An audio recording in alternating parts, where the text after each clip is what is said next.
Welcome to another episode of Conduct Judgmental. I am Dan Lush, joined alongside the one and only Dan Wallach. Dan, a busy week of sports law this last week. We had the Deshaun Watson developments, we had the Live Tour, but this week we turn our attention back to Deshaun Watson. Dan, just initial impressions before we break it down. We got a lot of stuff to get into today, but I know you weren't with us last week, but no shortage of takes on your Twitter feed. I guess big impressions, and then we'll go down the rabbit hole. With all the traveling I've been doing, I think Twitter has been my backstop for the inability to, join you on the podcast. I'm sorry about that. But yeah, this is about as intensified a time in modern sports law as any I've ever experienced. And the Live Tour, in and of itself, would probably dominate, our podcasts and provide enough material for quite a long time, especially with a hearing coming up on a temporary restraining order. But we come back to Deshaun Watson because now everything is coming to a head. The chickens have come home to roost. We're going to have an appellate. We had a ruling from Sue Robinson. We're going to have an appellate ruling very shortly, and then we'll sort of map out different pathways to get into federal court. I'm going to try to fill everybody in the last couple of days, and then we're going to turn to the analysis. But, what we had, and we've been on the show, explaining what the rules were. The NFL had until last Thursday to file their appeal, and that would be going to Roger Goodell or his designee. The NFL decided to file their appeal on Wednesday. Now, from a procedural matter, I took a lot of glee in this. The NFLPA had 2 business days to respond to that appeal. So by filing their appeal on Wednesday, that actually made the NFLPA file their papers by Friday. It actually took away the weekend. The NFLPA otherwise would have had until Monday if the NFL filed their appeal on Thursday. So whatever, a little bit of a procedural note. The NFL files their appeal on Wednesday. NFLPA files their reply or their opposition papers on Friday. So now the matter has been assigned to someone by the name of Peter C. Harvey. He was formerly the Attorney General of New Jersey. He is now a partner at a New York City law firm of Patterson and Belknap. We're going to get into Peter Harvey's background, but just know he's Roger Goodell's designee. He's had some involvement with the Ezekiel Elliott case in the past. On his law firm bio, which Dan and I have both had the opportunity to look at, he very proudly says that he's a member of the NFL's Diversity Advisory Committee, and he's a consulting expert for the NFL. So, he's an NFL friend. He's worked with Goodell in the past. So use your judgment as to which way Mr. Harvey's going to go down. The last thing I have, Dan, and then I want to start walking into an analysis and what we have here. There are a lot of, conversations that maybe even this week, within the next couple of days, Harvey could give his decision here. So he has the papers from both sides. He doesn't need anything else. So that's really where we're at. So Dan, let's start there. The timing of a Peter C. Harvey decision. I know you have some thoughts on it, and Dan, I've been reading your feed. As always, Dan, you're on top of these issues, especially when it's in this wheelhouse of an appeal, as you are not only a sports lawyer, sports betting lawyer, you are an appellate lawyer. So let's start there. What do you think of the timing here that people are trying to read into? Well, so much of this hinges on whether Peter Harvey will grant oral argument. Invariably, appeals are decided on the briefs, followed by a relatively short oral argument before a 3-judge panel in federal and state court. There's no provision, however, in Article 46 of the personal conduct policy for any oral argument. Now, that doesn't preclude either side from requesting it. If you're the National Football League and you're aggrieved by an adverse decision from Sue Robinson, you would want every opportunity to have further argument, the ability to orally argue the issues that you've raised in your pleadings or in your brief. So I think the league should want oral argument, but likewise, the Players Association should want to have the opportunity for oral argument because they're dealing in a situation where they believe that there's a biased, partial arbitrator who's going to increase the discipline reflexively, and that this ship has already sailed. So if I'm the Players Association, I want every opportunity to persuade Peter Harvey as to why the discipline should not be modified beyond 6 games. And if anything, it should be lowered.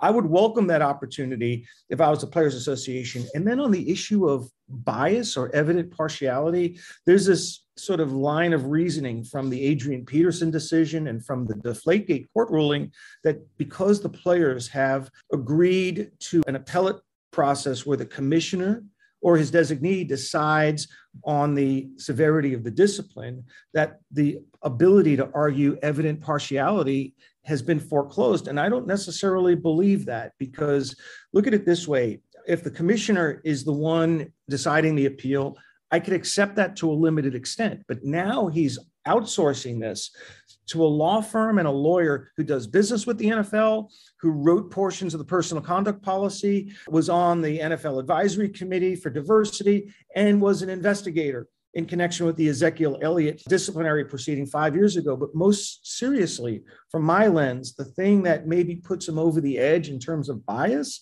is that he's the vice chairperson of the board of directors for an organization called Futures Without Violence, which advocates on behalf of sexual assault and sexual violence victims. He's closely involved with this organization that advocates for victims' rights. So let's say, for example, if Roger Goodell designated Tony Busby to be the appellate review officer here, would there be evident partiality? Or just because the players agreed to allow Goodell to choose the designee, the ship on the bias argument has already sailed? I don't believe it has. I believe the NFLPA and Watson will raise it in a federal court lawsuit, among other grounds, just like they did in the Peterson case and the Brady case, knowing that the players had already agreed to this system of discipline and this type of commissioner review process. But to me, when you're choosing a judge who advocates on behalf of victims of sexual violence, that takes the issue one step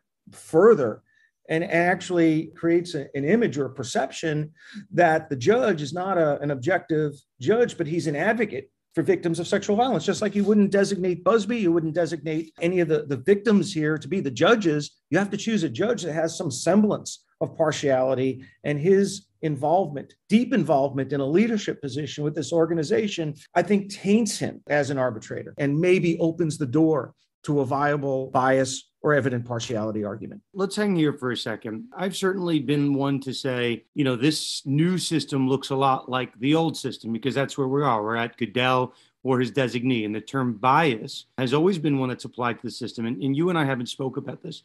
At the end of the day, the union agreed to this new system, which, again, at least at this phase, closely resembles the one that we've dealt with in the past. In thinking about this further and further over the weekend, the one thing I will say, in the past, when Roger Goodell or his designee was in charge, right, and under this old model, one of the people that got to oversee one of these hearings was, of all people, Peter Harvey, right, during the Ezekiel Elliott case. The NFL got to decide if there was a violation of the personal conduct policy, and then they got to decide how much punishment. At least under this new system, we do have one new thing that's occurring, which I want to give it credit for. Someone independent has to view, and this was Judge Robinson here, that the personal conduct policy has been violated. And once that independent person finds it to be violated, then the NFL can use their bias, or, that's where we're at. But I don't want to lose sight of the fact that a separate independent person found there to be a violation of the personal conduct policy. I think that's being lost a little bit. And so obviously, we can talk about whether the NFL won or lost the hearing. They obviously won on winning their case. They found, Judge Robinson found 4 violations of the personal conduct policy. And I will note, Dan, Mike Florio of Pro Football Talk, I think on our last show, we were trying to figure out why they picked those 4 women in particular. I saw a note from Mike Florio over the weekend that the 4 women of the 24 women that were picked were those 4 women, or 4 women in particular, that had their claims, at least in some respect, verified by contemporaneous evidence. And my understanding from Mike Florio were those were 4 women that had text messages that were sent after the fact with Deshaun Watson.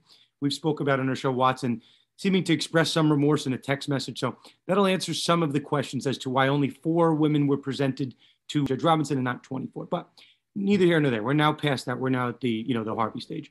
I think if there's no oral argument, which I suspect to be the case, because, if Harvey allows oral argument, then Jeffrey Kessler could try to, kind of paint him as a biased judge. And anything that Harvey says during this arbitration transcript could be fair game in terms of trying to disqualify him or overturn the award on evident partiality grounds. So the less Harvey says, the better it will be to sustain his, role as a neutral or partial judge without crossing the line into bias. So without oral argument, I think it takes maybe no more than 2 weeks. I disagree that he's going to issue a ruling this week.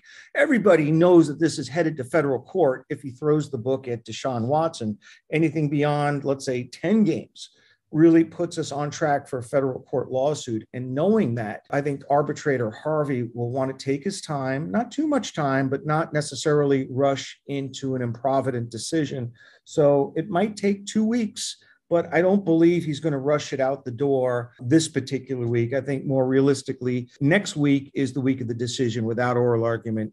If he holds oral argument, whenever that oral argument is held, I would add 1 week probably to the release of the decision. So I think we're looking at anywhere between August 15th and, maybe the week of August 22nd at the outer limits. Let's unpack this for a second, because this is a point I think you and I are going to disagree on. I'm not about the TRO yet, just about the length of the potential suspension. So it's been well reported that the NFL is going to be seeking, I've heard it actually 2 different ways, a 1-year suspension or an indefinite suspension of at least 1 year. So I'm not sure what they're seeking. No one is privy to the NFL's appeal papers or the PA's, opposition papers. But let's say, Dan, let's go through a range of outcomes here, right?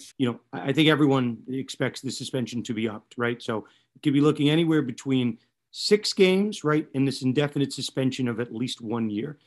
Me personally, I think if Watson were to receive any type of suspension that is less than a year, this is my own personal thing, you don't have to agree with me, I think Watson would be inclined to accept that punishment if it is less than a year and not take the case to federal court. And I can explain why, but that's just my prediction. I think if it's any amount less than a year, Watson does not take this to federal court. He eats his suspension and he goes to live another day. Without getting into the reasoning, Dan, do you have a prediction on the amount of games that would lead to a Deshaun Watson federal lawsuit? I'll look at it this way. I'd like to approach it from viewing it through the lens of Peter Harvey. Now, if I'm analyzing this and want to come out with a heightened suspension that won't result in litigation, what's the sweet spot? Okay. It's not 1 year, because if it's 1 year, you can, all but guarantee that Watson will challenge that in federal court. But let's look at some of the NFLPA's reasoning and Judge Robinson's reasoning. She viewed the maximum, in looking at arbitral precedent, the lengthiest suspension that's ever been meted out for a violation of the personal conduct policy not involving violence has been 3 games. So arbitral precedent here, if you're going to use that as a bellwether, is 3 games. You have 4 alleged incidents, which have been established by a preponderance of the evidence to have constituted violations of the personal conduct policy. So on a sheer mathematical level, which I don't like, by the way, and I'll explain why in a second, you could conceivably issue a 3-game suspension for each one of the 4 victims and arrive at 12 games and justify that. If you're arbitrator Harvey, you could justify that as being within the allowable range of prior arbitral precedent for nonviolent personal conduct policy offenses. And you're in the clear. You're in the clear because he's not going beyond the sentencing range of prior precedent. He's just aggregating them and running them consecutively. Right. I have a problem with that as a methodology for sentencing. What if you had all 25 civil plaintiffs coming forward? Let's come up with a hypothetical where all 25 cooperated with the NFL and the NFL believed that all 25 presented cases which were meritorious and Judge Robinson agreed. Well, what would you do then? Would you take 25 multiplied by 4, come out with a 100-game suspension and put Watson off the field for 6.5 seasons? That doesn't make any sense. So I'm not a big fan of the mathematical formula, but 12 games is a way to get it done. Let me stop you there, because this is an important point. I raised the same point, and right now, if you just do the math the other way, right? You have a 6-game suspension. You have 4, at least according to Judge Robinson, 4 counts of confirmed sexual assault where the NFL satisfied their burden. So to me, Judge Robinson has given out a 1.5 games per sexual assault, which I think seems woefully light, right? We're dividing 6 by 4. So I asked the question, I don't get this from Judge Robinson's perspective. This isn't one act, right? There is no precedent for taking 4 acts and combining them into one. Oh, and Dan, you and I don't know the answer to this. What dates did those different acts occur on? Did some occur in mid-2020 and the other ones occurred, towards the end of 2021, right? I don't know when those occurred in the temporal line of when time they occurred. If they occurred within the same week, maybe you could say that's one incident, one common, just continuous chain of events. But if these things occurred in different locations, I'm not sure how Judge Robinson combines all of them and says, you know what? 6 games, they're all the same thing. Let's combine them. I think that was the biggest mistake in her decision, that she combined all of them. So I don't necessarily think that, right, you want to multiply all 25 and multiply them out by 3. If you're going to pick your evils, I think that makes more sense than just combining them and saying it's one giant pattern, 6 games for all of them. I think that sounds fair. I don't understand that logic that she had by combining the 4. That never made sense to me. Well, I think her biggest mistake was that she didn't explain her reasoning for how she landed at 6 games. I'd like to predict, or at least, look into the mind of Judge Robinson. And if I were her, how I would justify a 6-game suspension. I would probably take the prior arbitral precedent for nonviolent offenses of 3 games. And then, you double it. You're enhancing it or doubling it based upon the pattern of conduct here. So rather than have, come up with an average number per violation, which doesn't make sense if you have multiple violations and then, the player sits on the sidelines for 10 years. I think she took the 3-game maximum and just doubled it as an enhancer for his continuing course of conduct, rather than look at it as 4 violations, 8 violations, 2 violations. It was repeat violation. She enhanced it, almost had a multiplier built into it based upon the continuous course of conduct and the egregiousness of the behavior. Yeah, I don't know. The NFL, I think they presented as 4 separate women, 4 separate acts, 4 separate dates. So I don't think it's a continuous one. I think that's how she read it. I just don't think that's correct. If I could just add one thing here, Dan, and not to make light, we're just kind of saying these bad allegations. I've had the opportunity to read all 24 complaints. I think that was actually the 25th that was filed and withdrawn because of someone didn't want their name to be revealed at a certain point in time. But, some of these acts are more heinous, the alleged acts, are more heinous than other acts. So, you don't have to paint with such a broad brushstroke, right? And not everything needs the same amount of suspension. And I will say one thing, Dan, that you and I haven't spoke about, which I do think needs to be addressed. I don't want anyone to call us out as being, we're looking at this one-sided. At one point in time, 2 grand juries looked at this and didn't find enough evidence of sexual assault to move forward on a misdemeanor level and a felony level. So 2 grand juries cleared Deshaun Watson. And again, we've talked about this, but that was on the standard of something called probable cause, a low standard on the spectrum of evidentiary standards. Now, Judge Robinson, with that higher standard of a preponderance of the evidence, which is that 51% standard, she found that sexual assault did occur. So with a higher standard, she found that it occurred. So Dan, if you and I were here and there's a version where Judge Robinson said, hey, I looked at it, no sexual assault occurred, you and I don't think we'd have any issue with 0 games. But the fact that she found that the sexual assault occurred and then manufactures punishment, I think that's your and my issue here. It's with the inconsistency within the decision. Not that she found that sexual assault occurred. You and I weren't at the meeting, right? We didn't hear the arguments. I have no idea. But that Judge Robinson found it, then the punishment angle, the games, is where I think there might be something that the NFL truly has an actual issue with on appeal. Well, she just followed arbitral precedent. I mean, if there was consistency anywhere, it was in her decision. The grand jury stuff, the civil complaints, that is like all of that is inadmissible, right? Because that's outside of the case that the NFL put on. I mean, again, we haven't seen the briefs or the exhibits that were introduced into evidence, but her opinion states that there is no allegation that Mr. Watson exerted any force against any of the therapists, and that it's undisputed. What did she write here? It's undisputed that Watson's conduct does not fall into the category of violent conduct that would require the minimum 6-game suspension. So I think, if anything, Judge Robinson tried to honor the law of the shop and the notion of industrial due process by basing her punishment on prior arbitral precedent. And what makes this particular discipline unique is that you can't just say, well, 3 games is the limit. You have to look at the multiplier, or at least the sheer number of accusers here whose claims have been vindicated, at least in the hearing setting. So if you're looking at 3 games, multiple witnesses, well, you inch it up accordingly. And I think, if anything, she honored and adhered to arbitral precedent, and everyone else in the public domain, all the media critics and people who are weighing in, post-decision, are not looking at it through the prism of the Labor Management Relations Act and all the requirements of how fair and consistent discipline are sort of a mandatory obligation of the hearing officer. She can't just, or he or she can't just make up the discipline out of whole cloth. There are standards that have to be followed and legal requirements, and that's being missed in all the post-decision criticism that's coming from the likes of everybody out there who doesn't have a law degree or doesn't understand the legal grounding of the Labor Management Relations Act. She has an obligation, and Roger Goodell himself said in the Deflategate ruling, and she repeated here, that she's bound by standards of fairness and consistency of treatment among players similarly situated. So the bottom line is she tried to honor that. All the criticism that comes afterwards ignores this foundational requirement. Just I want to close the loop here, then I want to move to where this potential federal lawsuit could be filed. 12 games is the wall. Yeah. Anything below 12 games, Watson doesn't appeal. Anything above 12 games, he takes it right to federal court. And that's where I think Peter Harvey threads the needle if he's smart. I'll slightly disagree with you, at least on the prediction, then we'll move to the appeal. I think anything less than a season, so you can call it 14 games, any number up to the full season, I think Watson does not challenge in federal court. Fine. We'll see what he gives as a fine and whatnot, but I don't see it. And I don't want to get so into the specifics because, we have a lot to cover. But, Watson is on a $1 million base salary this year. Next year, he's on a $46 million base salary.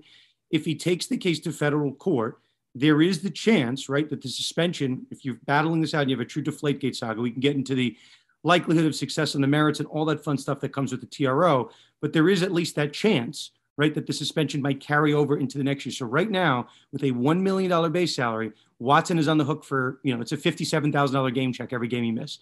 If there is any potential that this suspension moves to next year, the game checks are in the millions, right? So I just think from an economic perspective, it doesn't really make sense to challenge it if it's less than a year. So that's my prediction. We're kind of on the same. I agree. I'm assuming that Peter Harvey is going to normalize the fine and base it upon sort of the average of the contract value over 5 years, then allowing Watson and the Browns to contract their way out of a significant fine. So assuming a serious fine, I think 12 games is the wall here.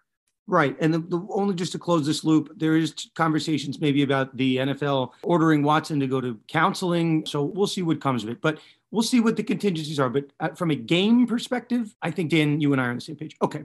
So here's the fun part. Okay. If you're still with us, we're in the legal weeks here. And I don't want to bury the lead as well. Once we're done with our Watson conversation, we're going to be speaking, or Dan, you have an interview with Senator Eric Lesser to talk about the current state of affairs and the legalization of sports betting in Massachusetts as we continue our march to have all 50 states legalized. So we will be covering that. A quick reminder, our podcast is sponsored by Themis Bar Review, top bar prep company in the galaxy. We talk a lot about, the issues on appeal, civil cases, criminal cases. We're going to get very much into the weeds of what a challenge to the federal court will look like here. A lot of some fun, just civil procedure concepts, but we're going to get into it. Okay, Dan, first step. When you're trying to file a lawsuit, maybe the first thing that you have to do among a number of checklists when you're starting an action, you have to figure out where to file that lawsuit, Dan. So I've had a lot of fun following your commentary on this. But Dan, you are I know this is not an appeal, but in a sense, we are challenging a decision at the lower court. So it's still within your neighborhood of some type of challenge of a lower court or lower tribunal's decision. So Dan, I'm going to turn it to you. Where would Watson file this lawsuit? Where is this race to the courthouse occurring? Well, this is all a battle of forum shopping, right? I mean, if having lived through Deflategate and Ezekiel Elliott, what happens after an arbitration ruling? The NFL gets the jump, right? They file a motion to confirm an arbitration award in the Southern District of New York. And why do they always win the race to the courthouse? Well, the arbitrator is either NFL Commissioner Roger Goodell or somebody that Roger Goodell handpicked to do the league's bidding. And what ultimately happens, we haven't proven it yet, is that they give the league a little bit of a head start on the release of the opinion, and the league runs to federal court, beats the Players Association, and as a result, these cases go forward in the Southern District of New York. So what can the union do here? First move, I'll get to the location in a second. The first move is that in their papers directed to arbitrator Peter Harvey, they must insist and request for a simultaneous release of the arbitration decision on appeal. There can't be any gamesmanship where the NFL finds out about the ruling first and can run to federal court before the union can do anything about it. So the union has to insist on equal access to the ruling at the same time. And if that doesn't happen, I think Jeffrey Kessler will have lined up a bad faith argument. The first to file rule in federal court is not inviolate. It doesn't always apply. There are exceptions to it. And some of the exceptions relate to forum shopping, anticipatory filings, bad faith, compelling circumstances. And under the first to file rule, the first district where the case is filed becomes the dominant district, and that's where the lawsuit proceeds. And the second place finisher is out of luck. So Kessler has to demand simultaneous release of the opinion. And if he doesn't get that, then he's in a position to argue that the first to file rule shouldn't apply. If, however, there's an equal distribution of the ruling at the same time, he has to bring this case in Delaware. Why Delaware? Delaware federal court system is where Sue Robinson was a federal district judge for 25 years. She served as the chief judge of the Delaware District Court between 2000 and 2007. There were 5 judges on that court. She served with 3 of them, Dan, and the other 2 practiced before Judge Robinson. One was the Attorney General, or the U.S. Attorney General, U.S. Attorney in the District of Delaware. All the judges on that bench know her and are much more likely to accord respect to her analysis and reasoning. So if I'm the PA, I want to go to a friendly forum, which is where Judge Robinson was a judge. And why does Delaware have a nexus to this arbitration ruling? It's because that's the location of where the evidentiary hearing took place, where the disciplinary proceeding occurred. It was in the offices of Sue Robinson's law firm in Wilmington, Delaware. So if I'm the union, I want to steer this federal court lawsuit into a forum where her opinion is going to be elevated and respected more so than it would be in any other district. So some of her reasoning and the NFLPA's 2 best arguments, or best argument, is the issue of fair notice,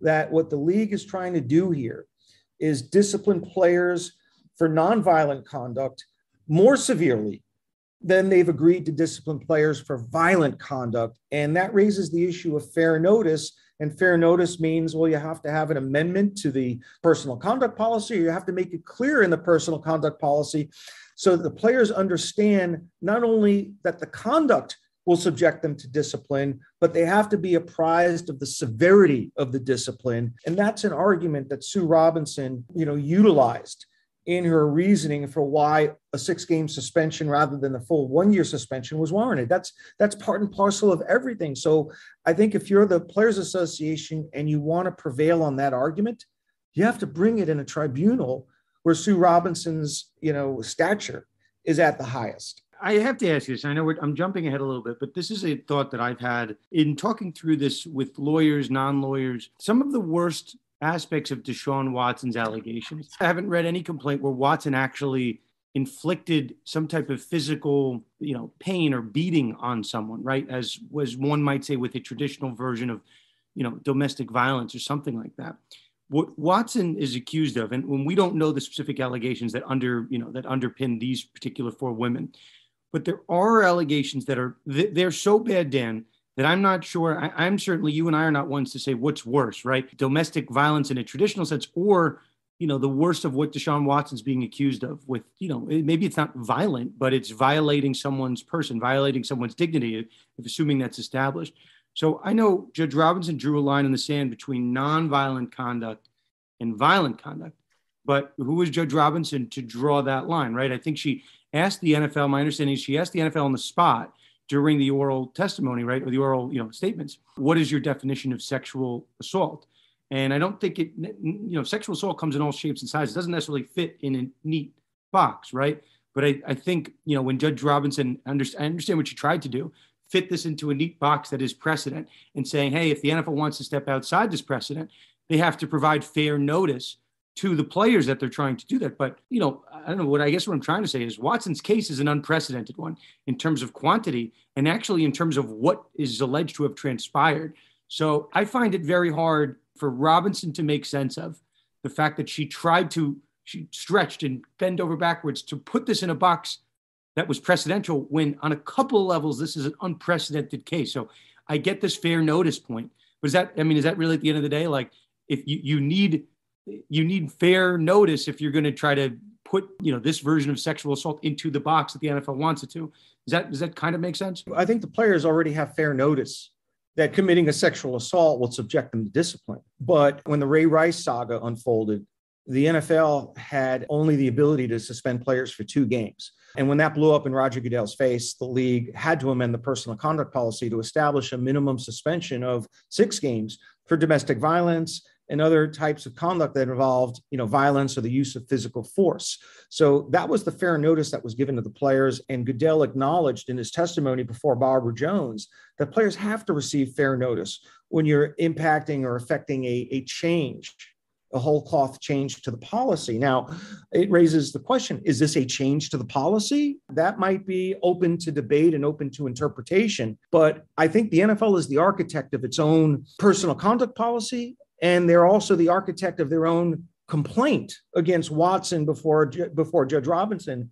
And it's there clear in the record that there was no allegation or any evidence that violence or physical force was used here. Now, we can parse out that, what violence means, what physical force means in the real world under the Texas Penal Code or under the Uniform Penal Code, but we're operating in the NFL justice system where the league left those terms undefined and apparently put on a case based upon nonviolent conduct because, Sue Robinson indicates in her ruling that there was no allegation that violence, coercion, threat, or force was involved. Now, was that her finding based on her determination, or did the league acquiesce to that? We don't know. But we have to assume that did not allege means what it says.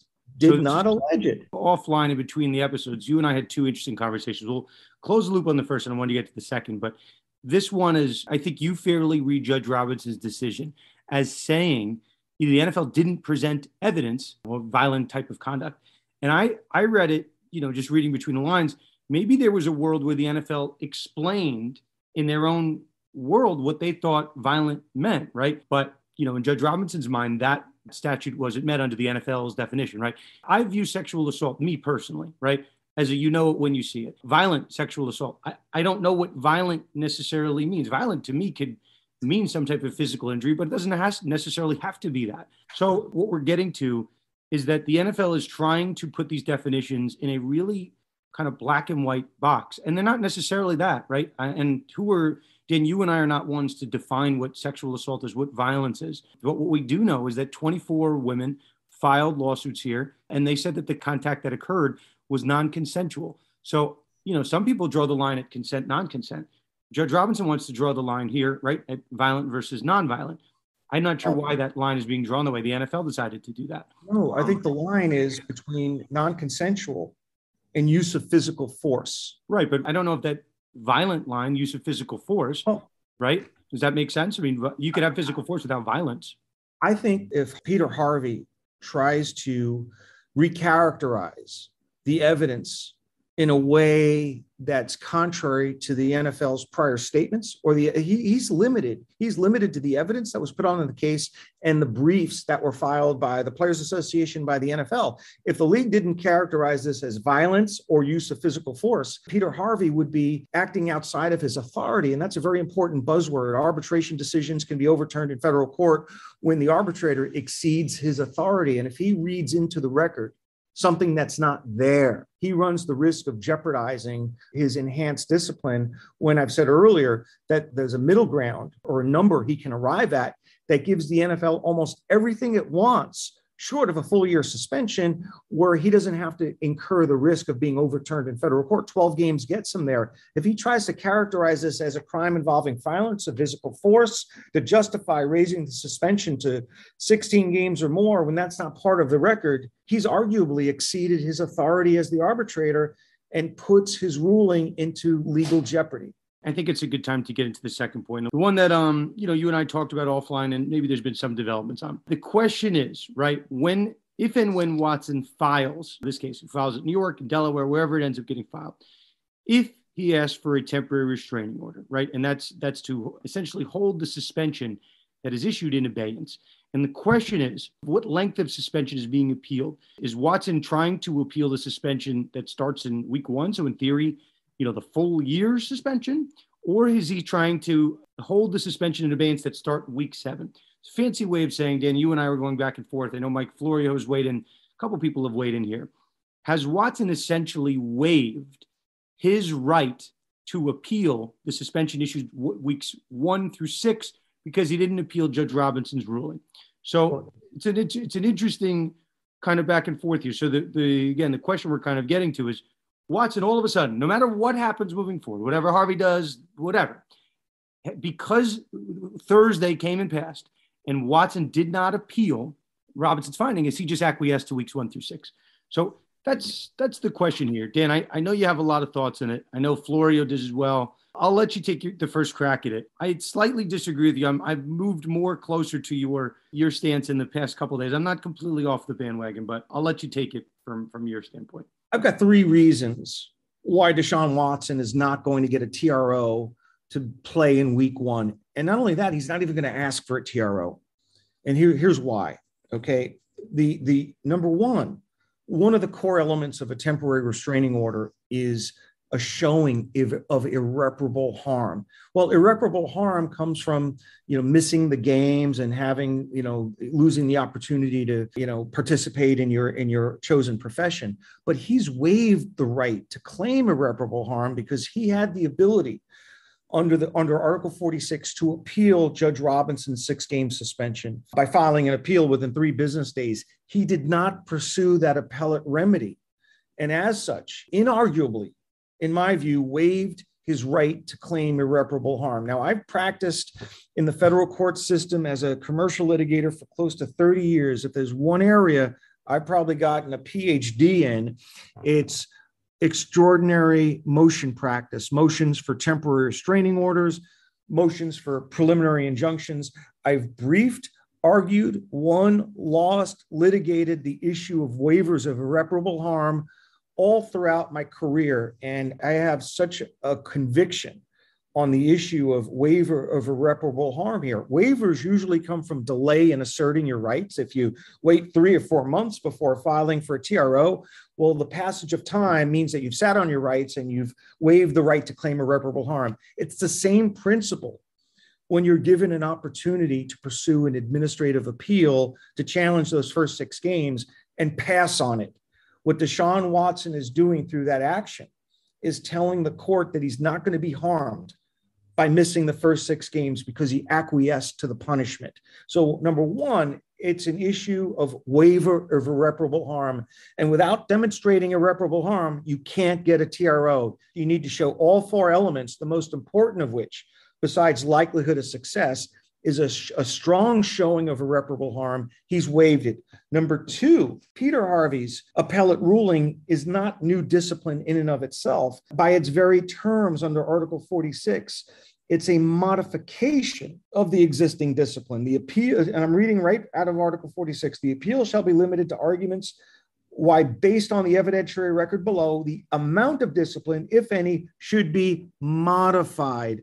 And in this case, the league is seeking more games, additional games, tacked on to the original discipline. They're not seeking to have the original discipline restated, repurposed, reannounced. It has already been established by virtue of Watson's declining of the right to appeal it. So what we're talking about here is the modification of the original ruling, not the amending and restating of it. So that's number 2.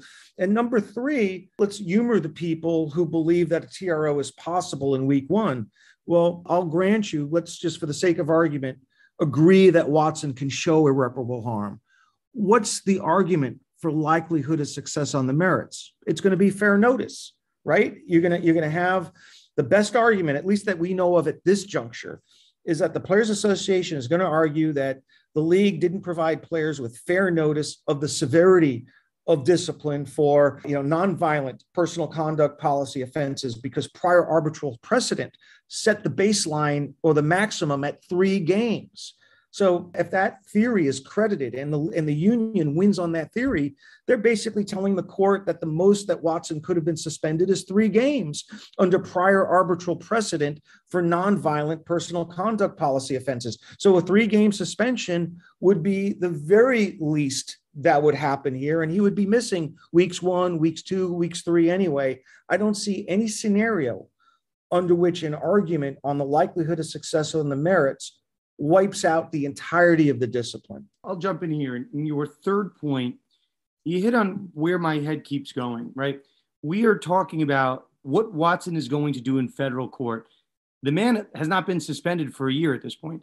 We haven't seen anything that I want to say Judge Harvey, but Peter Harvey is going to do.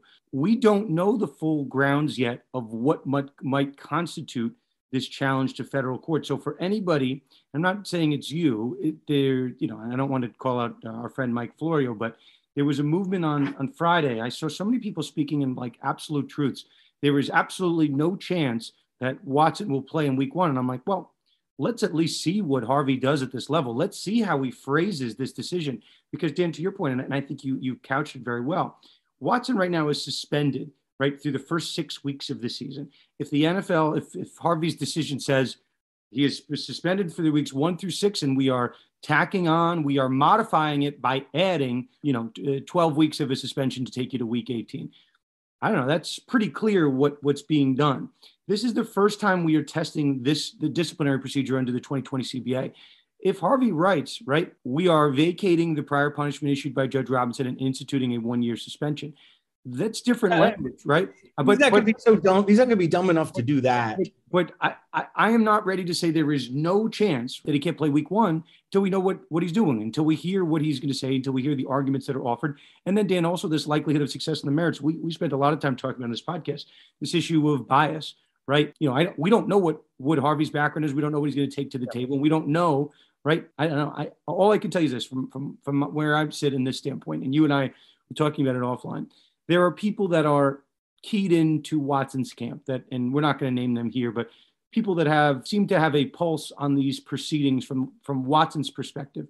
And it seems like a number of those people were fed something along the lines of, hey, week 1, still in question. Watson's getting the first team reps. He might still be able to play. And you and I think, read that as these people are kind of just buying whatever they're being told by Watson's camp. But I'm sitting here, right, and I'm saying if I was Watson, I think I would be exerting the most pressure on the NFL if I'm playing week 1, if I'm playing against Baker Mayfield, if I'm playing week 2, and somehow I get this TRO and the suspension held advance. I'm not talking about the likely in the merits. We're assuming a lot of things here.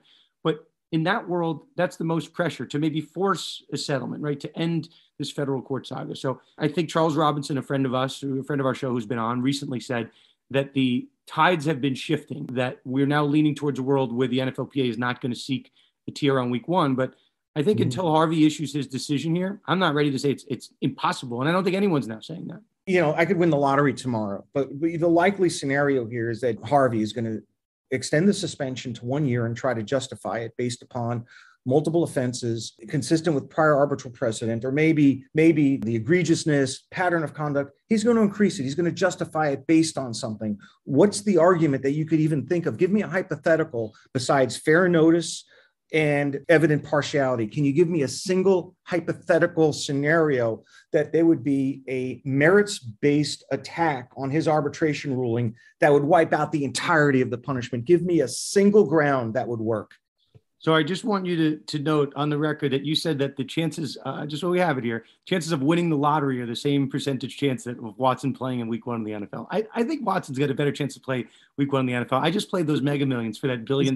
No chance. The people close to Deshaun Watson, I think there's this, I've seen so many smart journalists, writers, just put stuff out there because they're being fed inside information from people close to Watson. People close to Watson may not have one iota of an idea of how the law works, of how the legal system works, of how federal litigation and case law precedent speak to this issue, unless it's Lawrence Tribe or somebody with a legal grounding. If it's Jeffrey Kessler or somebody at the Winston Strawn law firm, okay. But people close to Deshaun Watson without a law degree, spare me. Really spare me this. And I'm just asking give me one attack on an arbitration decision that would wipe out the entire discipline. I'm giving you the blank canvas here to write an arbitration ruling that can be attacked by Watson in its entirety and roll everything back to week 1. Give me an example. Right. So there's a couple ifs here, right? I actually buy your argument with respect to the fact that he might have acquiesced to weeks 1 through 6 by not appealing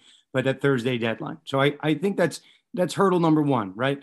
hurdle, and I think with respect to arguments, I think the fair notice is probably a good bet. And the fact that Harvey, with the fix being in, that it's not really someone that's a fair person for Goodell to appoint. But all I'm pointing out, and I know you're saying this weakens the argument, but if I'm Deshaun Watson, right, and you're hearing from Watson's camp, whatever the conduit argument that we're talking about, I'm not to say it's going to be successful, but a lot of people are saying Watson's not even going to try to get a TRO and play week one. I think if you're Watson, right, you go for, you try to play week one, right? If the judge denies it and you lose, so be it, right? If you take it up to federal court and you lose, so be it. But I'm not going to say, and I think Watson's camp would be crazy not to make an attempt to be playing in week one. I think that would be insane not to try it. I'm the NFL. I would be euphoric if Watson made the argument that I should play in week one. You would say week one, or alternatively week 7. You'd make it in the alternative.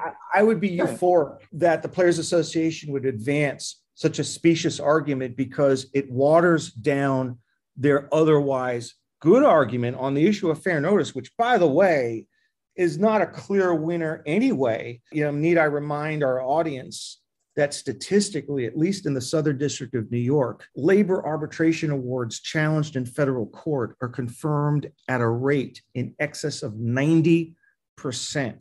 So that's why it's imperative that Deshaun Watson and the Players Association run to Delaware and the federal court system in Wilmington.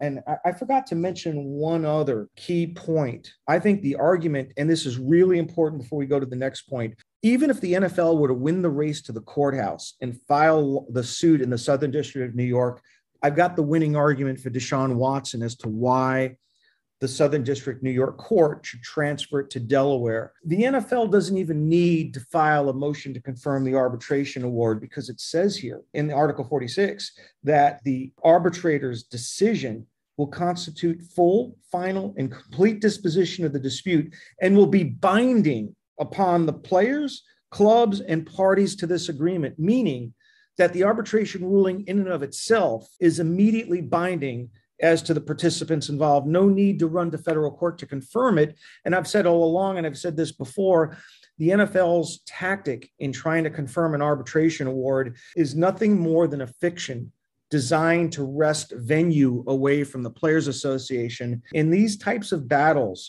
confirming an arbitration award versus vacating the award, who's the true plaintiff? It's not the National Football League. The National Football League doesn't need to confirm an award that's already binding. The true plaintiff is the Players Association, who's looking to alter the status quo by vacating the arbitration award. And there's a case that was decided less than 2 months ago in a California federal court where the judge departed from the first filed rule because he took the view that the party seeking confirmation of the award didn't need to, was running to federal court, and the confirmation served no purpose because the arbitration award was already binding. And on that basis, transferred the case to the second file court so that the true plaintiff in interest, which is the party seeking to vacate the arbitration award, could get its chosen forum. And I believe that the Players Association can utilize that precedent in the Southern District of New York if it loses the race to the courthouse. They could either insist on equal access to the decision and win the race, just have their lawsuit already written up, run to Delaware immediately, or argue bad faith or compelling circumstances based upon the NFL having been tipped off to the ruling and filing it unnecessarily in a federal court when they don't even need to file it at all, in as much as the arbitration decision is deemed to be binding on the player by virtue of Article 46. So I think this is going to be the first case where the Players Association gets its chosen forum, and you put this case on in Delaware. I think the union and Watson have a very strong chance of winning at least at the district court level. Okay. As we start to put this in the books, Dan, let's talk about the timetable of a federal lawsuit and the decisions that, the final decision we get here. I don't know how many levels we're going to go up in the federal court, if we're going to get to the circuit court, or how high we're going to get here. But certainly the Tom Brady precedent tells us that this battle might not be won and lost right at the district court level. You might have to go up right to the circuit court to fight this one out. So Dan, I know for Deflategate, I did the math Friday. Let's see if it sticks with me. But I think from the time that Brady was issued his suspension until the time that a decision was rendered by the federal court, it was like 300, 400 days. It was a lot. It was over a year. So, Dan, I know we're trying to forecast a little far out. What do you think the timetable is here for something like Deshaun Watson from today until the resolution of a case up in federal court? It's going to go fast. I think you're looking at the Deflategate timetable in the wrong way. You're looking at it from suspension to resolution in the Court of Appeals. That's exactly what I was looking at. I think the better way to look at it is how long is it going to take in the district court to adjudicate the issue of the validity of the arbitration award. And in Deflategate, to use that specific example, it took only 37 days from the filing of the lawsuit to Judge Richard Berman's decision for there to be an adjudication on the validity of the arbitration award. You remember Judge Berman vacated the award, and then the NFL, Brady was able to play in 2015, and they went on appeal the following season. I don't believe a TRO is necessary. If we're focused on week 7 instead of week 1, week 7 isn't until the 3rd week of October. And this lawsuit in all likelihood will be filed in the 3rd to 4th week of August, leaving almost 2 months before week 7 to have a preliminary ruling by a district court judge. And I think this could follow the same time trajectory as Deflategate, in that the league and the Players Association will agree on a briefing schedule. And you have to understand, a motion to vacate and or confirm an arbitration award is not like a typical federal court lawsuit where you have discovery, depositions, or a trial. It's almost like a motion for summary judgment. You file a complaint, yes, but you also at the same time file a petition to vacate or confirm the arbitration award, which then leads to opposition briefs being filed to each motion. And in Deflategate, the league and the Players Association agreed on a briefing schedule early on in the lawsuit, basically right out of the gate, where all the briefs, the petition and the opposition to the petition on both motions would be filed within a 3-week period. Judge Berman would then conduct oral argument and rule in time for the beginning of the NFL regular season. And all of that played out exactly as the briefing schedule contemplated. And it took a grand total of 37 days to have a federal court ruling on a motion to vacate the arbitration award without any need to resort to a temporary restraining order or a preliminary injunction. So we could work on the same timeline here. If this lawsuit is filed in the 3rd week of August, the league and the union would obviously want to agree to a briefing schedule because it serves both sides' interests to have a resolution prior to week 7. And I think that's a long enough time frame for the parties to brief the issue and for a federal court judge to hold oral argument and then issue a ruling. And then, of course, the appeal will be dealt with next year. So the only thing I want to add to that, just with respect to timing of everything, Judge Robinson took a couple weeks, just I think right around a month to get her decision back. Timing is beneficial to the NFL the more quickly a decision is reached by Harvey. Dan, to your point, right, this week 7 nonsense. If Harvey sits on this thing for, a month, right, then the TRO argument, I guess, gets a little bit closer to that week 1. I know you don't think it's in play, but even it's closer to week 7, obviously. So I think the shorter range, miraculously, I think that Harvey's going to come to decision much quicker than Robinson did. But I think it benefits the NFL standpoint. So at least, I don't know if it's a week, 2 weeks. I don't think it's going to come this quickly by Friday, which I'm seeing some people in the know say, but I think next week is reasonable to expect it. If Peter Harvey delays his decision by a long time, I think it will feed into Deshaun Watson's irreparable harm argument. If he were to sit on this argument until September and potentially jeopardize a federal court ruling by October, 20 something, then maybe it gives rise to a delay argument, because this is supposed to be an expedited appeal. 3 days file the appeal, 2 days on a response. For Peter Harvey to then take 3 or 4 weeks to issue a ruling is way out of proportion to the expedited time frame in which the parties are required to file briefs. So I would expect his ruling to be commensurate with the time frames that the parties were operating under. Well, maybe not 2 days or 3 days, but I think 1 to 2 weeks would be a reasonable turnaround without inviting suspicion that he's trying to, adversely impair Watson's ability to take a federal court lawsuit. So I don't know, I'll just throw this one out here too. One of the scenarios that Deshaun Watson plays week 1 is assuming a decision takes weeks and weeks and weeks. So September 11th is the Browns week 1 game against Carolina Panthers. Now, I don't think either of us, Dan, are sitting here in this chair and thinking the decision is going to take, 30 days to come by. But we do have to point out that's another scenario where if a decision is not rendered, Dan, I mean, is this 1 to 6 in effect right now while the thing's up on appeal? Yeah, of course. It's just here's like a regular court appeal, right? Yeah, but Watson right now, right, is able to practice. I mean, I guess he's not able to play in preseason week 1, right? I mean, just from Robinson's decision, or is that held in abeyance until we have a ruling here? I think suspensions take effect with respect to regular season games, and even if the suspension were a final order, he would still be able to practice with the team and maybe play preseason games. I'm not sure about that. But if Peter Harvey, the arbitrator, were to not rule until October, Deshaun Watson is still subject to a 6-game suspension because Judge Robinson's decision was not appealed by Deshaun Watson or the PA and is still in effect. And even though the NFL has filed an appeal, that appeal has not altered in any way the decision by Judge Robinson until there's an appellate decision. It's just like how it works in federal court. If you get money damages from the trial court and the other side appeals, well, that decision is still enforceable. Well, even though there's an appeal pending. Yeah, but to take that analogy, right? You don't have to pay, right? If some judge orders you to pay $100,000 and you want to challenge that up on appeal, you don't have to pay the money, right, until the appeal is over. So, I don't know. Oh, you do have to pay it unless a supersedeas bond is issued or there's some kind of stay impacted. But right now, as of today,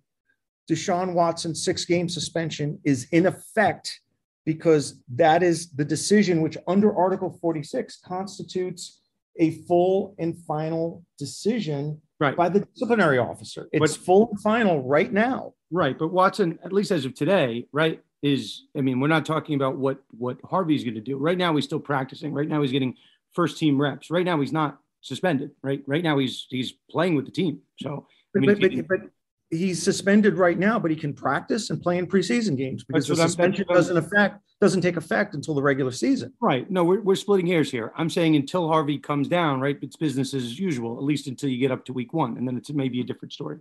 Yeah. But if Harvey, listen, even if Harvey were to have upheld the discipline and kept the discipline intact, Deshaun Watson could still practice and play. It's only if he's suspended indefinitely, beginning like now. I think we're splitting hairs. Watson is already under a 6-game suspension that takes effect beginning with week 1. It has no applicability to preseason practices. I don't know. I think we've covered it, Dan. I don't really have much else to add to this. I think we've covered it, back, right, forward. We're obviously, the next step here is to get former Attorney General and current partner at a New York City law firm, Harvey, till we get his decision here, right? We're kind of in a holding pattern. So I don't really have anything else further to add on the Watson stuff. Dan, I think we've emptied the tank here, which, these are the good episodes. We leave no stone unturned. Dan, anything final to kind of add on the Watson stuff? No.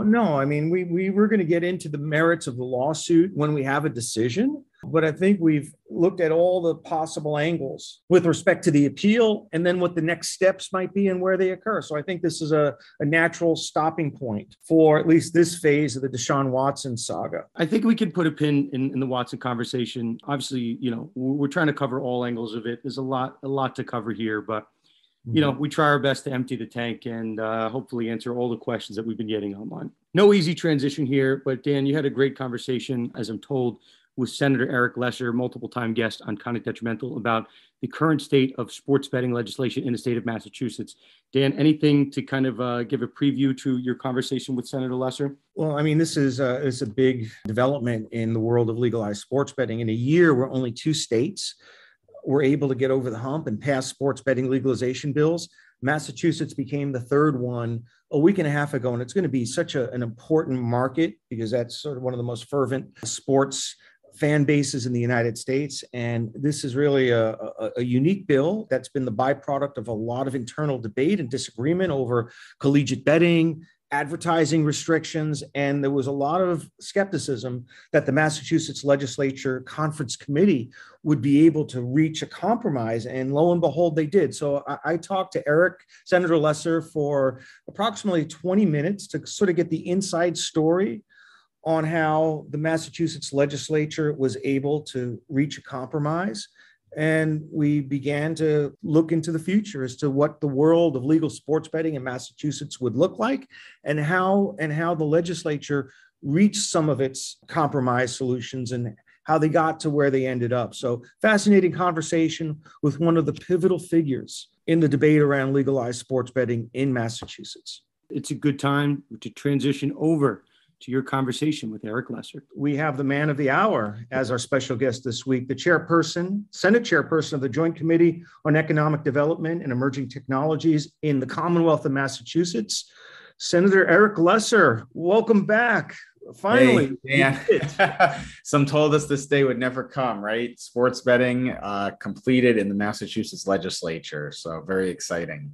Yeah, it is. The origin of this dates back, I think, to 2019. I remember when the first bills were introduced and you had hearings, and it just kept going for a couple of years. So why did it take so long? And what was the secret to your success this time in July 2022?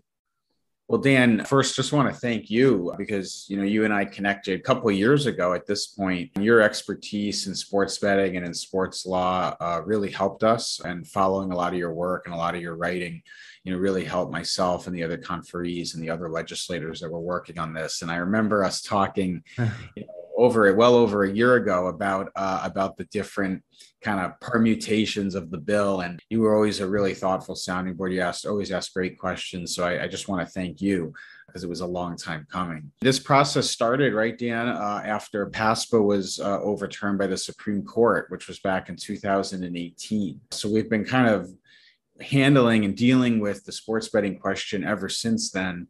I think ultimately what turned the corner was a few things. One is really all of our neighboring states in Massachusetts have sports betting now. Connecticut, Rhode Island, New Hampshire, New York, and basically every state in the Northeast. So really all of our neighbors in every direction. The only exception, I think, is Vermont, but we'll see what happens there. And then there was also, I think, a growing realization that you really can do this safely, right? We have a lot of members in the Senate who are concerned about gambling and concerned about addiction, concerned about the impacts of gambling and addiction. And I think the more that time went on and the more that other states, we could learn from, frankly, and see what works and what doesn't, and the protections around it were really key. So I think we ended up with a great bill and a really great product for consumers here in Massachusetts. Yeah, how did you ultimately came down on the issue of collegiate sports wagering? But was that the main sticking point among the conference committee members? What was some of those conversations like around collegiate betting and how to thread that needle? I mean, there were a lot of differences, frankly. I mean, the bills were very different, the House and Senate bills, which was part of what made this, such a white knuckle, end of session situation. College was certainly one big one. Just for people who might not be familiar with Massachusetts, part of the specific concern around college was all 10 Division I programs in Massachusetts were pretty vocal about saying that they didn't want betting on their campuses. They didn't want betting on their athletes. And that's just a big concern. That was a big issue for senators. There was a lot of concern around that. So we ended up with this compromise of you're allowed to bet on college sports, just not on Massachusetts based teams. But there was an even additional exception to that we agreed to, which is for tournaments, March Madness, the Bean Pot, which is popular for people in New England, that we would allow betting. But what we wanted to avoid was the smaller campus, smaller team, lower profile programs that were really telling us, hey, this isn't something we want. This isn't something we can keep safe on our campuses. And I think we got there with the compromise we reached. Yeah, that was one of the trends that I've noticed nationally, where the carve-outs not only were with respect to the in-state colleges, but it was an exception to the exception by allowing gambling or wagering on some of the tournament games in which those schools happen to participate, in which there would be sort of more visibility around those games and maybe less of an integrity risk. Would football bowl games qualify under that exception as well? Yeah, they would. It's the way I understand the language. Yeah, I mean, the language is 4 or more games is how tournament is defined. So, the Bean Pot would qualify. March Madness, the bowl games would qualify as well. The idea, Dan, is just as you said, which is, when you're at that level of play, there is a lot more visibility. There tend to be more resources, and the programs are just at a more mature stage that they can handle, that kind of interest and that kind of volume. I'm going to go sort of out of order. And I just read the bill in its entirety in 2 words. Of all the words in here, it's almost 1,022 lines. The 2 words I'm going to throw at you and ask you to tell me what it means or what they mean: other events. I saw language called other events, which to me connotes that the Massachusetts Gaming Commission would have the authority to allow wagering on non-sporting events, such as the NFL draft, the Academy Awards, anything that wouldn't necessarily include an athletic competition. Could you shed some light on what the words other events mean? And do I have the right, sort of angle on this?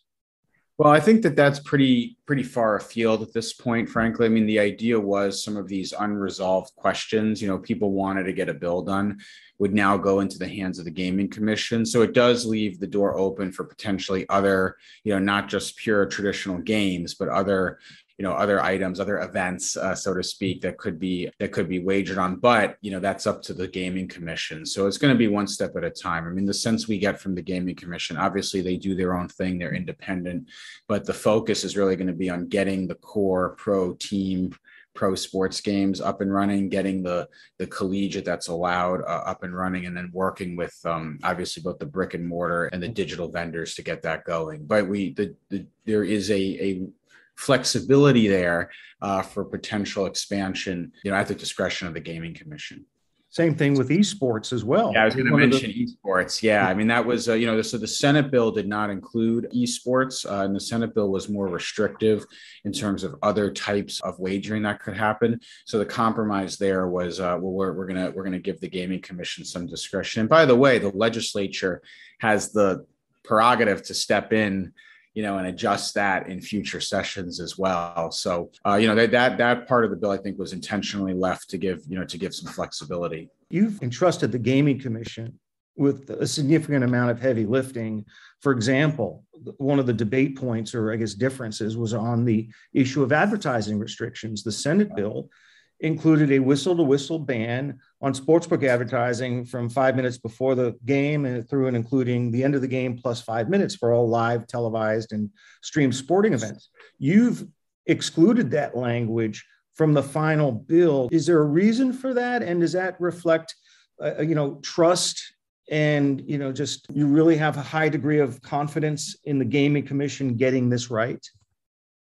Yeah, so there were kind of 2 key things that were really driving the idea behind the advertising restrictions. One was a very, very strong feeling among the senators that children and anyone under 21 should not be targeted or exposed to excessive advertising. I think all of us can agree with that. The betting is legal at 21 and older, and we really wanted to avoid targeting or even sort of vaguely, frankly, targeting, minors or people under 21. So I think we achieved that because the language that is in there is pretty explicit about advertising, targeting people under 21. The other big concern that a lot of senators had was disrupting the experience of sports. You've seen this in Europe. You've seen this in other places where the advertising is totally unrestricted. It becomes very disruptive. It's on people's jerseys. It's people are constantly bombarded with advertising. And I think giving the Gaming Commission discretion, especially with some instructive language about in-game play, will achieve that. And we'll see, we'll see how it plays out. Again, the legislature could always step back in there if it doesn't play out the way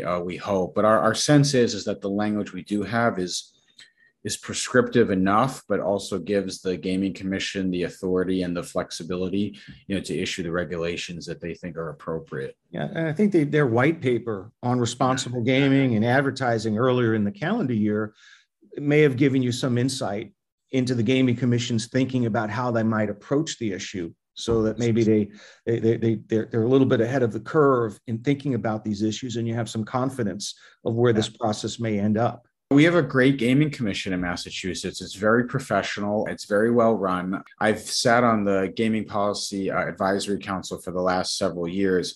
where I work closely with the gaming commissioners and also with the chair, Kathy Judd Stein, and they do a great job, and they're thorough, and they have a great research team. So we have a lot of confidence in them to get it right. Now let's go to the number of licenses. You have 3 different categories or classifications. How many overall mobile sports betting licenses are there, I guess, authorized under the current bill? I mean, I don't see a specific number, but when you add up 1, 2, and 3, where do you end up today in terms of mobile sports betting licenses?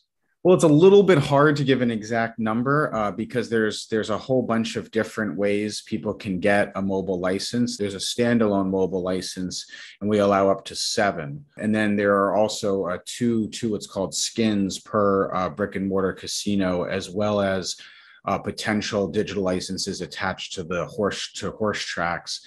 And there's at least in theory, the potential for more horse tracks to come online that would allow digital licenses. So, my sense is that it'll be anywhere from, 8 to 9 to 14, is probably a range where we're looking. But again, that's going to be under the discretion of the Gaming Commission, because they're going to be doing the vetting. They're going to be processing the applications for the licenses, and they're going to be issuing the licenses. The goal, Dan, was to be in between some of the most restrictive states, like, for example, New Hampshire, where there's one license to one vendor, versus other states where there's maybe a process that's too open and creates some vendors or some actors that don't necessarily have the credentials or the background to operate responsibly. So the idea here is a competitive market. Under, I think, our plan and our law, consumers in Massachusetts are going to have a lot of options for who to go to and how to wager on sports. And I think that's going to drive a lot more competition, create a better product. Will the 7 Category 3 licenses be decided by competitive bidding? How are the 7, determined by the Gaming Commission? Well, we give some level of instruction in the law, but the Gaming Commission is going to be issuing formal guidance and regulations, and they had a meeting last week where they began to lay that process out. But those will be standalone digital, meaning that they will not need to be attached to an existing casino or horse track. Okay, you want to spur live racing in the Commonwealth of Massachusetts. As of today, there are no horse race tracks that operate live thoroughbred racing. So under your new proposal, or I guess the law or the bill that's about to be signed into law, you allow, I guess, a mobile skin for every live thoroughbred horse racetrack that doesn't necessarily have to have been in operation by a date certain. Right. So it allows an uncapped number of Category 2 licenses for live horse race operators. Is that the thinking behind it? Yeah. So the idea behind it is to first acknowledge that, horse racing was kind of the original sports betting, and a lot of horse track operators had invested in and had been committed to the state for a long time.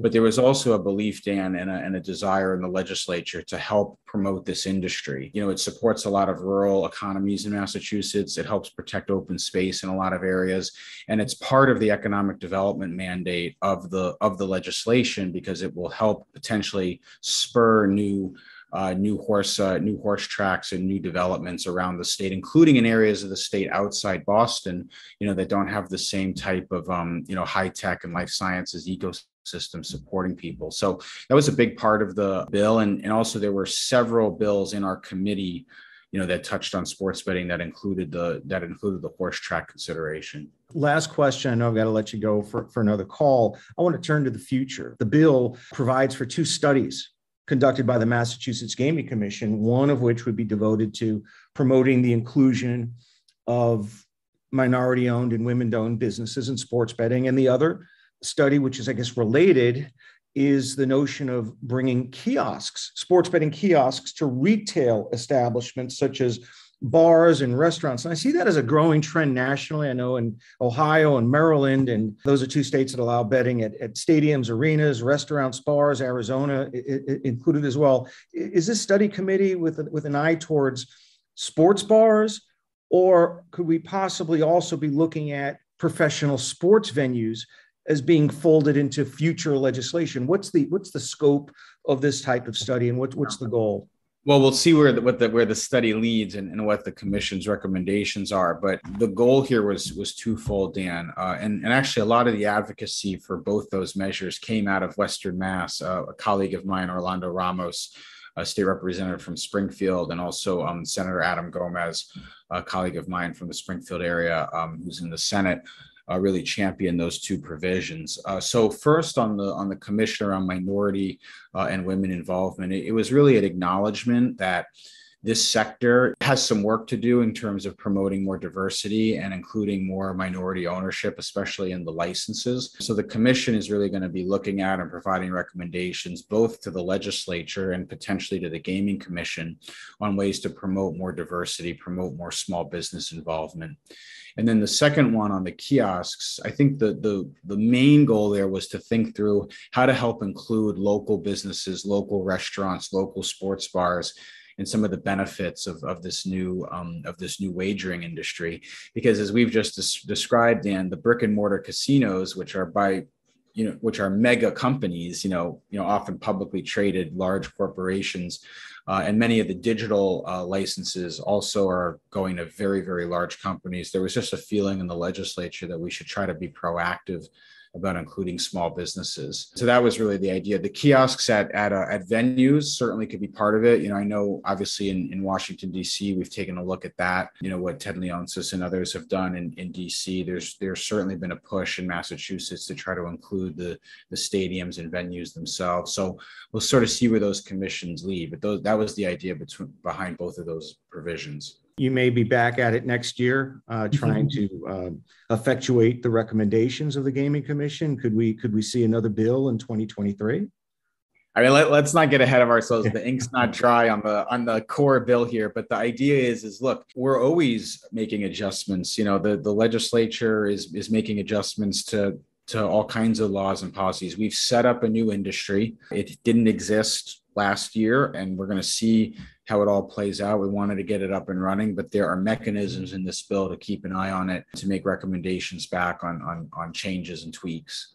I think our time, unfortunately, is up, Senator Lesser. We'd love to have you back because we've only begun to scratch the surface in talking about the entirety of this bill. We haven't even touched on the responsible gaming provisions. Maybe we'll do that in a future episode. Absolutely.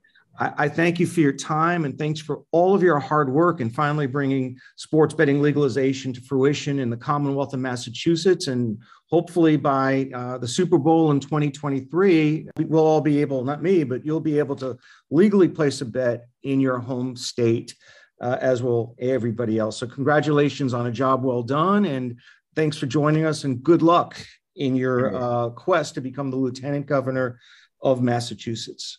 Hey, thanks, Dan. Yeah, talk to you soon. We'll be back. All right. Thank you, Senator. Bye-bye. All right. Well, that was Massachusetts State Senator Eric Lesser, one of the architects of the Massachusetts sports betting bill, which finally passed the legislature a week or so ago and is expected to be signed into law by Governor Charlie Baker by the middle of August. Fascinating conversation. One of the real takeaways that I got from that conversation is that their work isn't over, that they're going to study the issue of bringing sports betting kiosks to restaurants, bars, and professional sports venues throughout all of Massachusetts. And that's something that the Gaming Commission will study between now and the end of the year. And we could be back in session next year where the Massachusetts legislature brings or expands the existing sports betting framework to include all these small businesses and professional sports venues. So I'm really excited about that possibility. And I appreciate the shout out that Senator Lesser gave me for being influential and impactful in where sports betting ended up. I wrote an op-ed and I had conversations with his office over the course of many months to give my perspectives. And it was just truly the end of a long journey to see Massachusetts finally legalize sports betting. It's been 4 years in the making, and I applaud Senator Lesser and his colleagues for getting it over the hump finally. So that was a terrific conversation with the senator. And I'm glad to see that finally Massachusetts citizens will be able to bet on this year's Super Bowl. And I don't have to keep predicting it into existence. It finally happened. That was, I think, a good place to end it, to blend our two conversations with respect to sports betting and Deshaun Watson. The last week since the NFL's announcement of their appeal, the Browns win total moved from 9.5 to 8.5. So, we're watching those lines here. I'd surprised it only moved a game if we really think we're going to go from a 6-game suspension to a 1-year suspension, but something to monitor. And that week 1 line, Dan, I don't know if I'm necessarily going to be right. I still, even with Jacoby Brissett starting for the Browns week 1, I think that game is a very odd pick 'em against Baker Mayfield, but that's just me. Dan, anything else to add on either topic before we close the record on this episode? No, I think we're at a good ending point for this particular episode. Deshaun Watson, Massachusetts sports betting, double-barreled. We brought a lot of interesting topics and discussion points for this week. For Dan, myself, the Conduct Detrimental family, we will see you next time on another episode of Conduct Detrimental.